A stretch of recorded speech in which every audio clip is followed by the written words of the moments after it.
Hey y'all, it's Amanda and this is my Texas Zone 8 garden, and before we dive in, be sure to like this video, subscribe to the channel, and share this on your Facebook page. Okay, so we are on day 3, part 3 of my mother-in-law's garden makeover. Feeling really good. She was just showing me a leak in the hose, one of the drip lines, so we're going to fix that today. We are also going to be doing a lot with the pots. Let me start with what we have done so far. We pulled up landscape fabric. We checked all the drip irrigation. We laid in foundation shrubs and plants, including a beautiful Ruby Falls weeping redbud as the centerpiece for the garden. Then we came through the second day. We added a series of perennials to the space that would add color and interest. And then we also placed containers for interest throughout the garden. I had a couple of questions about a few things. A lot of people were asking, let me bring y'all in closer. Okay, so a lot of people were asking, how come I'm leaving this much brick exposed? Why don't I add more soil to this? So in Texas, we have issues with foundation and termites. And this is the concrete you see right here is the foundation. The max amount of foundation you can have exposed is about 4 to 8 inches. We don't fill up soil high on the foundation for moisture purposes, but also for termite purposes, because when the soil is built up on the foundation, even if I just built it up another 3 inches, the termites will create tunnels from the soil into the brick and foundation. And we do not want to promote termites for my mother-in-law's space. So even though this is a little bit lower over here, one of the key things to remember is over here. See how high the soil is on this part of the foundation? So that's why I really can't go in and add in a whole bunch of soil that would cause issues, right, for over here. Now I know that you could be like, Amanda, just add in soil over here and not over there. Well, then it would cause drainage issues. It would cause all the water to drain backwards because the soil would be higher over here and lower over here. So it's not just an aesthetic thing in regards to adding soil to this space. It is very much a foundation and termite situation, and I certainly do not want to introduce termites to my mother-in-law's house. So also remember, we are adding 2 to 3 inches of, of mulch to here. So this is going to be raised up a little bit. You won't see as much. And then truthfully, as the plants fill in, you're really not going to see all this. Remember, this is a young garden. It's going to take a couple of years. We'll let it fill. I think it's going to be fine. But I had several questions about that. Now, reasoning over here, the soil was terrible. And we had to add compost. This compost is light and fluffy right now. It will reduce and compact, and we will still have a nice big gap over here on this portion of the foundation. So I'm feeling fine about that, but I don't want to risk it over here on the main foundation for the main portion of the house. This over here is just for the garage area. But yeah, so I had a couple questions about that. Wanted to make sure I answered them. So we're going to go ahead and start by installing drip irrigation to each of these containers, and I'm going to show you how incredibly easy it is. Okay, so we are going to be adding drip irrigation to each of these containers. Now, I had someone comment yesterday, how come I'm not going to run drip up through the hole in the center and out through the top of the pot? Because I do know that I know a lot of other YouTube gardeners do that. I don't like that functionally. Functionally, it makes problems if I have a leak and I don't notice it. It makes problems adjusting and taking care of the drip irrigation for myself. It causes problems with pinching. I've never been able to get it where it doesn't pinch and reduce some of the water supply. And so it's just not something I do. And I know that for a lot of gardeners, the not seeing the tubing is very aesthetically pleasing. It doesn't bother me. The functionality is very pleasing to me. So I don't stress about it. Instead, I like to try, if I can, go from a drip line behind the pot and then go up to the top of the pot, and that works best for me. That whole process is just way easier for me, and that's why I choose not to do it. But if you want, you can definitely go up through the hole of a pot and come up the center and all that kind of stuff if that's what works best for you. But functionality is really what reason why I don't do it. So I'm going to start with my 1/4 inch black tubing. This is solid tubing. There are no current emitters in there. I'm going to use a straight line coupler to put in at the base of the tubing. Just like that. And then I'm going to punch a hole in this inch tubing, or 1/2 inch, I never get the size right, in this tubing behind there, and I'm going to pop this guy in. And I just have a little thing, doodad, that makes a hole. So I'm just going to come right back here behind, and I just pop a hole, and then literally this just pops in. Super simple and easy, just like that. Okay? Okay, so now I have black tubing coming up to the pot, and I need to switch to emitter tubing. So I'm going to go ahead and I'm going to cut this just like that. I'm going to apply another straight line coupler to the end of it, just like that. And then I'm going to grab my brown tubing, 1/4 inch tubing, and it has an emitter every 6 inches. So I'm going to count out emitters to go all the way around and make a cut. And then I'm going to use what's called a goof plug to plug up the end of this hole so that no water can be emitted. So now I have that just like that. And after I plant it, I'll plant up the container. Then I'll wrap this in place, and I'll use a landscape pen to pin it in place. And then we will have emitters, we'll have water to each of our containers. So let me go knock that out on the other containers.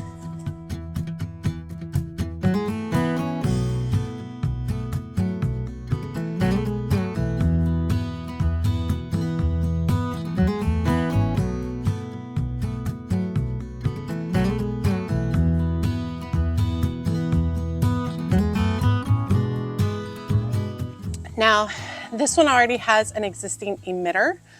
So this line was here, and this is an adjustable sprayer that goes on top there.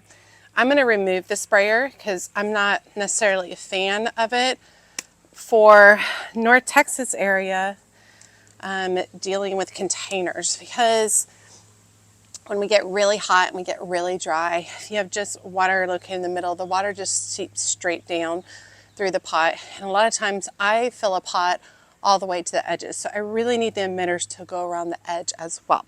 So I'm just going to cut that part off, and it's one of the great things about drip irrigation. You just cut pieces out and change things, whatever you want. And then I'll just go ahead and add in the straight line coupler and the brown tubing, just like the other pots.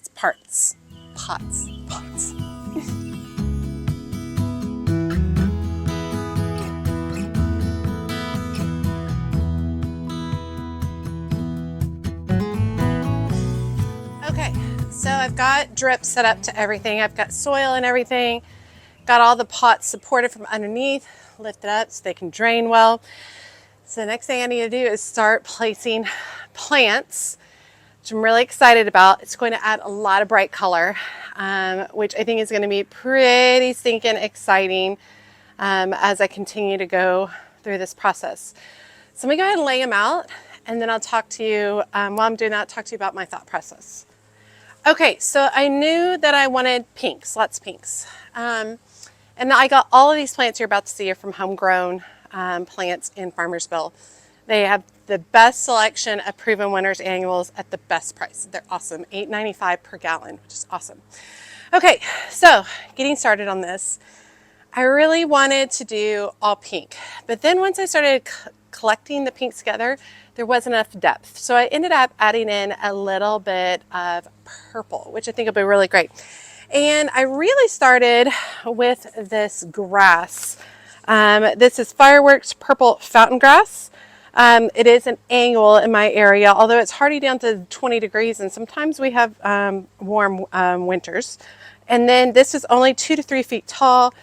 And I really thought that these would be a really nice focal point in a couple of these containers, and like just a really good starting point. So I'm debating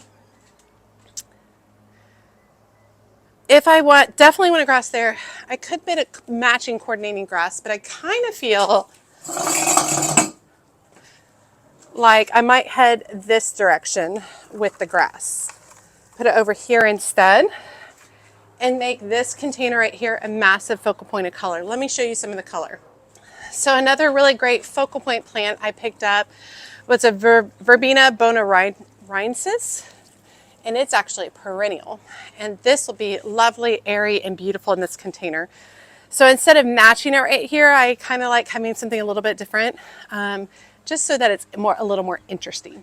And I'm really placing most of like the larger focal point flowers first, and then I'll fill back in with others. So in this one, I had envisioned some beautiful Angelonia. This Angelonia is Angel Face Perfectly Pink by Proven Winners, and it gets 18 to 30 inches tall, which makes me think, since this is a little shorter, I feel like perhaps the Angelonia should go in this container and the grass in this container. Because I don't want to put a plant that's so tall it will block the grass. Okay, I did pick up a couple of spillers. This is Luscious Grape Lantana by Proven Winners, and it is a cascading trailing lantana. So I thought that that would look really nice. And I think I'll take a similar approach to right there.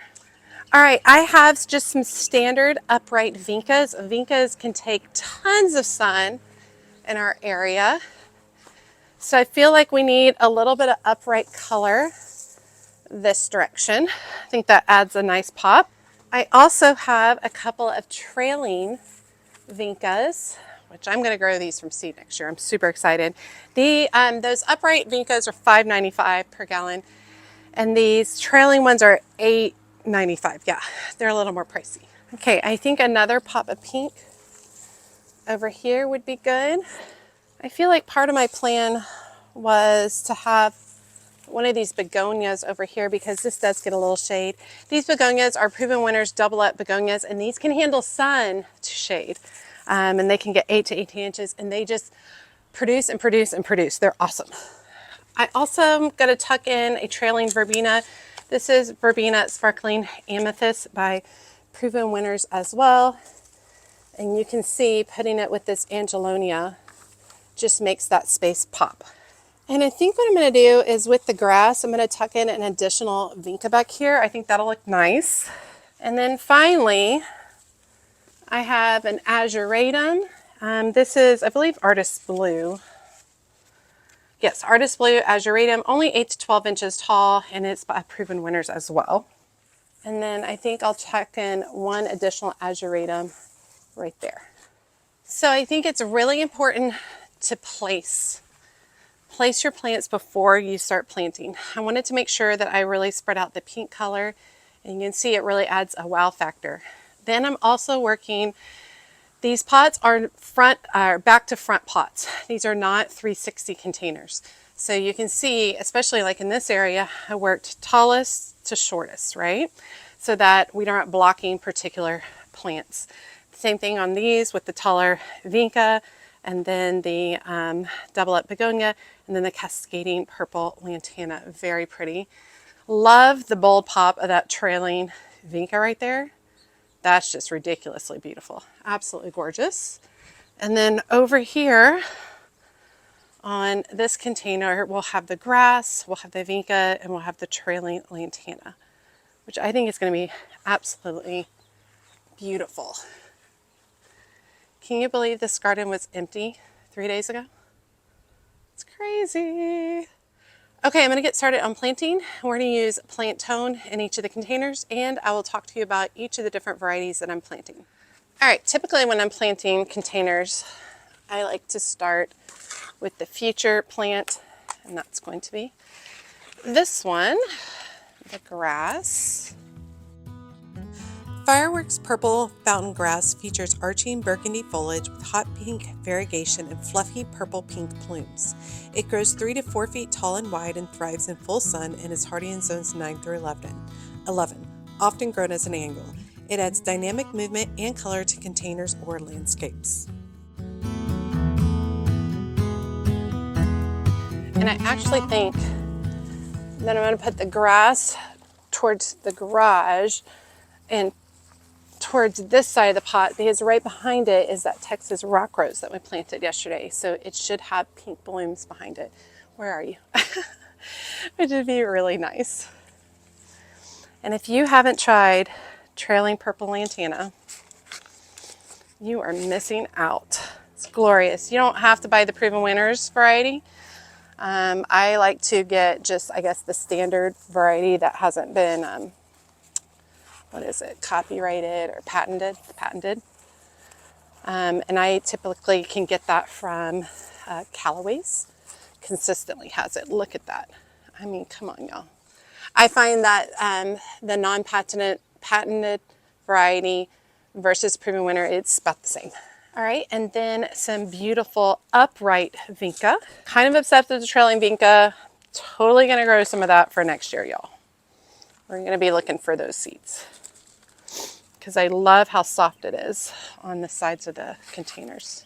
Now I am gonna tilt this slightly forward just to make sure that we have a good amount of pink facing front. Got our first container. I'm going to plant all of them and then I'll go around and add their drip irrigation back in. Verbena bonarinis has tall, slender stems topped with clusters of lavender purple flowers that attract pollinators. It grows 3 feet tall and 1 to 3 feet wide, prefers full sun, and is hardy in zones 7 through 11. It has an airy, see-through habit perfect for layering in cottage or wildlife gardens.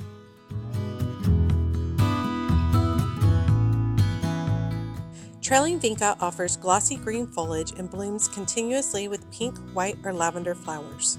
It spreads 1 to 2 feet wide and stays about 6 to 10 inches tall. It loves full sun and is hardy in zones 10 through 11. Known for heat and drought tolerance, it's excellent in hanging baskets or as ground cover.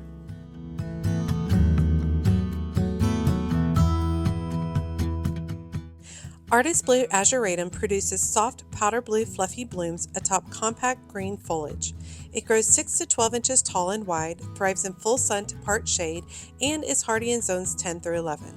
This low maintenance annual adds color and texture to beds and borders.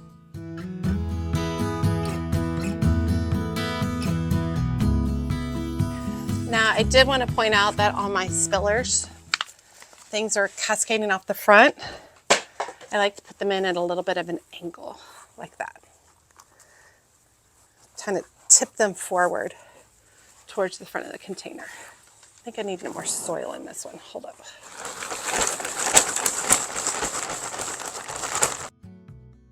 Sparkling Amethyst Superbena boasts rich purple blooms with a glowing white eye, blooming from spring to frost. It trails 18 to 30 inches and reaches about 6 to 12 inches tall, thrives in full sun, and is hardy in zones 8 through 11.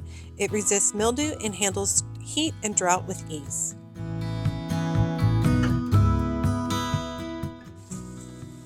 Angel Face Perfectly Pink Angelonia offers upright spikes of soft pink blooms with orchid-like detail on sturdy stems. It grows up to 30 inches tall and 12 to 16 inches wide, thrives in full sun, and is hardy in zones 9 through 11. Heat and humidity tolerant, it's ideal for summer-long color in blooms and containers. Okay, now I do think on this one, I'm going to switch the grass to back here so that I have contrast between the pink Angelonia and the pink vinca.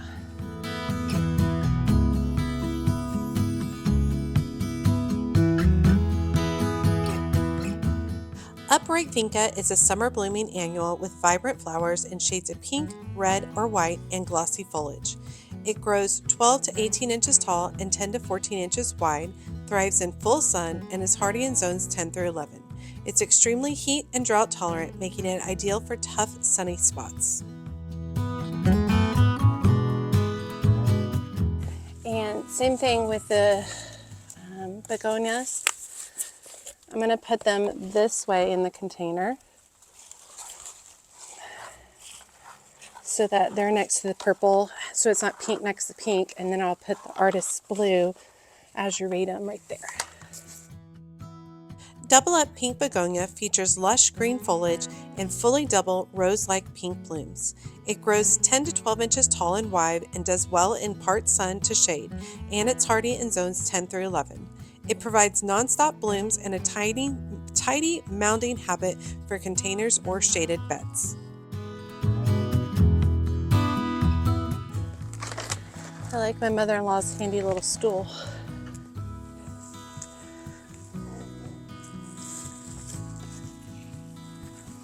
I'm actually going to twine some of this lantana back through the vinca. Okay, and then the last thing I need to do is come back in with my drip irrigation and thread it around the base of the plants. Just like that, and then I just use a landscape staple to secure it in place at the back. I'm also going to clean up the rims of the pots a little bit. Beautiful. This one's going to look really nice. Spray of grass. Vincas, cascading lantana. This one will have some height with the verbena bonaerensis. And then those vincas will cascade over the side of the pot. Back here, that angelonia gets up to 30 inches tall, so we'll get way taller in the back there.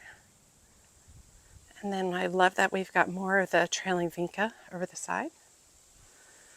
And then over here, repeating the lantana, the vinca, the begonias. Really, really pretty. Yeah. Okay, let me water these in.